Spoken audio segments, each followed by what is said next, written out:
Que dire de ces phénomènes qui apparemment restent collés dans la philosophie de la gestion du football congolais? Engager un entraîneur expatrié inspire la confiance des autorités compétentes.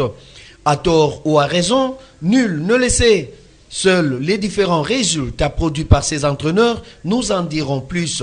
En effet, la République démocratique du Congo, alors Zaïre, avait hérité de cette confiance en 1971 avec le Yougoslave Blagoje Vidinik qui avait amené les Léopards à la Coupe du Monde en Allemagne en 1974. Le Léopard avait laissé des traces qui restent jusqu'à présent historiques. En dépit des piètres figures, le Zaïre, le premier pays sud-saharien, a joué une phase finale de la Coupe du Monde de football. Il a fallu attendre 24 ans après l'épopée de 1974 pour voir l'équipe nationale de la RDC sur le podium d'une compétition internationale. C'est en 1998 au Burkina Faso que la RDC a occupé la 3e place à l'issue de la Coupe d'Afrique des Nations grâce à l'expertise non d'un expatrié mais d'un entraîneur congolais en la personne de Louis Watunda Iolo, qui d'ailleurs a recouru à un effectif local basé sur les joueurs du défunt AC Sodigraphe.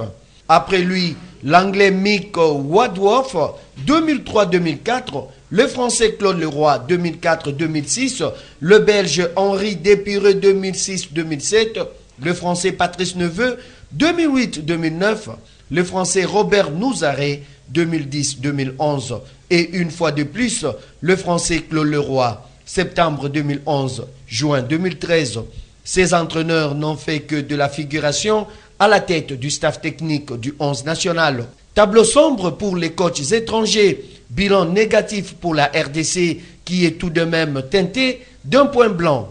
La victoire des Léopards en 2009 à la première édition du championnat d'Afrique des Nations, remportée grâce à l'entraîneur congolais Santos Mutubilenzila. Bref, les étrangers ne sont que de techniciens budgétivores et échappent même au contrôle des dirigeants de la FECOFA.